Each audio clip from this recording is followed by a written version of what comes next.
Assalamualaikum warahmatullahi wabarakatuh. Perkenalkan, saya Sofalifatul Aziza dengan NPM 203101110. Di sini saya mendapatkan tugas dari Laboratorium Anatomi untuk menjelaskan beberapa klinis dari penyakit. Baik, langsung saja. Yang pertama itu ada penyakit salpingitis. Definisi dari penyakit salpingitis itu sendiri hanya merujuk infeksi dan peradangan di saluran tuba.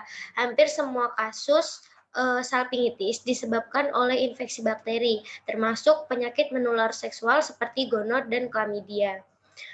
Selanjutnya, etiologi dari salpingitis ini disebabkan oleh bakteri penginfeksi.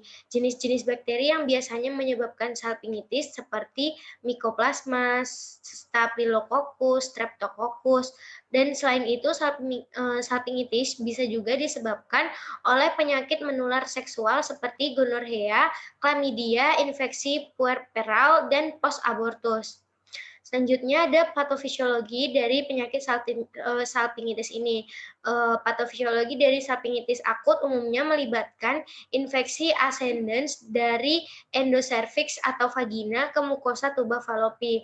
Salah satu mekanisme fisiologis pencegah terjadinya infeksi ascendens adalah dengan penghalang fisik dari serviks dan mukus. Selanjutnya epidemiologi dari penyakit salpingitis ini yaitu bagi wanita berusia 16 sampai 25 tahun, salpingitis adalah infeksi serius yang paling umum. Ini mempengaruhi sekitar 11% dari wanita usia reproduktif. Salpingitis ini memiliki insiden yang lebih tinggi di antara anggota kelas-kelas sosial ekonomi rendah. Namun, hal ini dianggap sebagai akibat dari debut seks sebelumnya, beberapa mitra, dan kemampuan rendah untuk menerima perawatan kesehatan yang layak, bukan karena faktor resiko independen untuk salpingitis. Sebagai akibat dari peningkatan resiko karena beberapa mitra, prevalensi salpingitis tertinggi untuk orang yang berusia 15-24 tahun. Faktor resiko dari penyakit salpingitis ini sendiri yang pertama, sering berganti pasangan, aktivitas seksual pada usia remaja, pernah menderita penyakit menular seksual sebelumnya. Selanjutnya ada prognosis dari penyakit salpingitis ini. Prognosisnya itu bergantung pada usia dan faktor risiko pasien. Namun, kebanyakan pasien dapat sembuh dengan baik. Risiko komplikasi salpingitis adalah infertilitas, abses, tuba ovarium, dan kehamilan ektopik. Selanjutnya, komplikasi dari penyakit salpingitis ini yang pertama infertilitas. Infeksi dapat menyebabkan kerusakan pada tuba falopi secara permanen sehingga sel telur yang dikeluarkan dari ovarium tidak dapat bertemu dengan sperma. Infeksi juga dapat menyebar ke indung telur dan rahim. Yang kedua ada kehamilan ektopik yang dapat terjadi apabila sel telur yang dibuahi tidak dapat memasuki rahim dan kemudian tumbuh di dalam ruang terbatas dari tuba falopi. Resiko kehamilan ektopik untuk wanita dengan salpingitis atau radang panggul lainnya adalah sekitar 1:20. Selanjutnya, penata laksanaan dari penyakit salpingitis. Penata laksanaannya ini disesuaikan dengan tingkat keparahan penyakit. Penggunaan antibiotik, obat tertentu, hingga operasi dapat disarankan dokter untuk menyembuhkan salpingitis. Selanjutnya ada pencegahan, lakukan kegiatan seksual yang sehat. Yang kedua, pemeriksaan kesehatan rutin pada diri Anda dan pasangan. Yang selanjutnya, segera temui dokter jika Anda merasakan gejala radang panggul atau infeksi menular yang tidak biasa. Saling terbuka kepada pasangan, pertahankan kebiasaan kebersihan yang sehat, hindari atau pantang berhubungan seksual beberapa saat, khususnya setelah persalinan, keguguran, aborsi, atau setelah melalui prosedur ginekologi lain untuk menjaga agar kondisi rahim tetap aman dari infeksi bakteri. Selanjutnya ada penyakit inclusion cyst.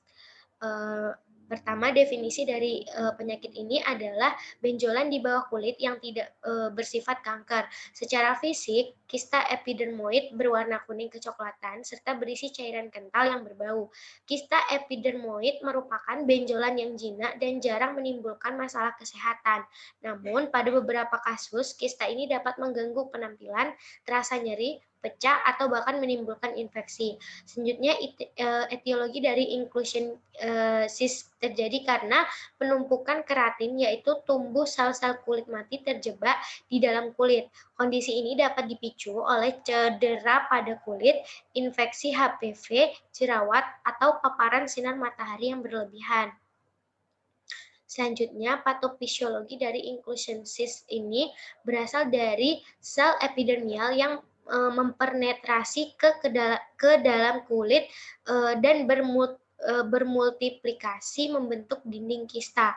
Karena dinding kista dilapisi epitel gepeng bertingkat, lapisan keratin akan terakumulasi dalam kista. Permukaan dalam kista dapat berhubungan dengan permukaan kulit melalui orifsium berisi keratin yang disebut punctum. Karakteristik ini merupakan tanda khas kista epidermoid. Selanjutnya, epidemiologinya ditemukan pada rentang umur yang luas, yaitu antara lahir hingga 72 tahun. Terapi mayoritas pada dekade ketiga dan keempat hidup milia, yaitu kista epidermoid kecil temporer, umum terdapat pada bayi baru lahir. Kista epidermoid ini terutama ditemukan pada jenis kelamin laki-laki, yaitu 2 kali lebih umum daripada wanita.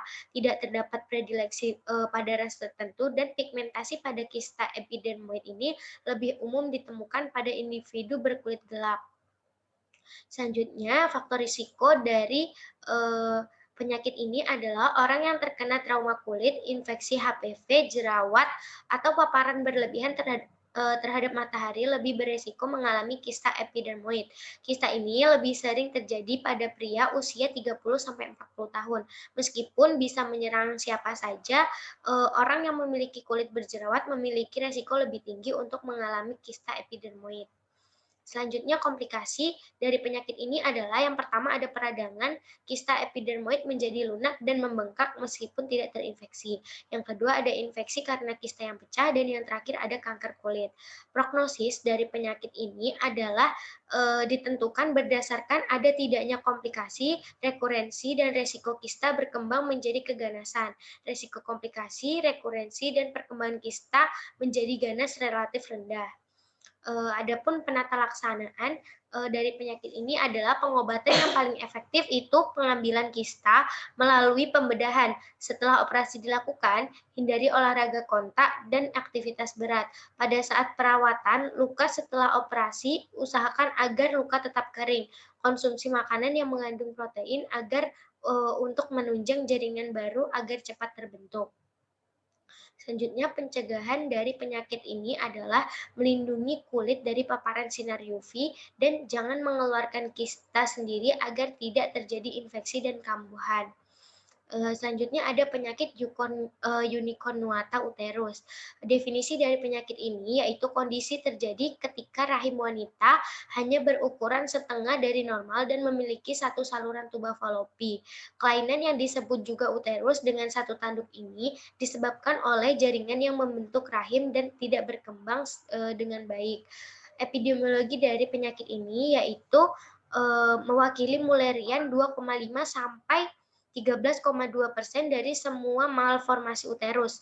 Ini terjadi pada 0,1% dari populasi yang tidak dipilih dan lebih umum pada wanita dengan infertilitas 0,5%, keguguran 0,5% atau keduanya yaitu 3,1%.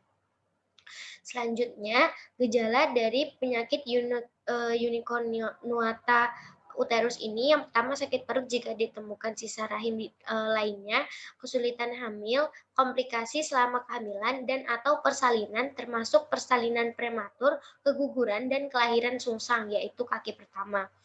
Selanjutnya etiologi dari penyakit unicornuata uterus ini terjadi ketika rahim tidak terbentuk dengan baik selama perkembangan janin. Biasanya dua tabung bergabung bersama untuk membuat rahim. Ketika salah satu tuba ini gagal berkembang, hasilnya adalah uterus unicomuate, penyebab dari perkembangan janin yang tidak normal yang belum diketahui. Selanjutnya ada penata laksanaan dari unicornuata uterus. Yang pertama, operasi laparoskopi untuk mengangkat hemiuterus yang tidak terhubung yang mengakibatkan sakit perut karena ketidakmampuan darah menstruasi mengalir eh, ke rahim utama. Perawatan khusus selama kehamilan atau persalinan untuk mengurangi resiko komplikasi termasuk kelahiran prematur, keguguran, atau kelahiran sungsang. Yang terakhir ada penyakit ginatresia. Penyakit ini yaitu pengertiannya adalah tidak adanya lubang normal pada lumen traktus genitalia wanita dari tuba falopis sampai vagina. Anomali ini mungkin bawaan atau didapat karena cedera, penyakit, atau perlengketan jaringan. Adapun klasifikasi dari penyakit ginatresia ini dibagi menjadi beberapa. Yang pertama kongenital, yaitu paling sering terjadi atresia hymenalis di mana himen tidak berlobang. Yang kedua ada akuisita, yaitu pelekatan saluran serviks atau vagina karena radang GO, difteri, partus, dan senilitas. Epidemiologi dari penyakit ini yaitu 47 pasien dilibatkan dalam penelitian ini. 8 pasien yaitu 17,0% datang dengan ginatresia kongenital. Penyebab paling umum adalah sindrom Mayer-Rokitansky, Kuster, Hauser, yaitu 4 pasien 50% dan 39 pasien datang dengan ginatresia didapat. Etiologi dari penyakit ginatresia ini yaitu Pessarium herbal. Pessarium herbal juga digunakan untuk mengobati fibroid, prolaps uterovaginal, dan infertilitas, dan untuk melakukan aborsi. Usia pasien yang menggunakan pesari herbal berkisar antara 18 sampai 50 tahun. Rata-rata 36,10 kurang lebih 1 sampai 24 tahun. 1,24 tahun.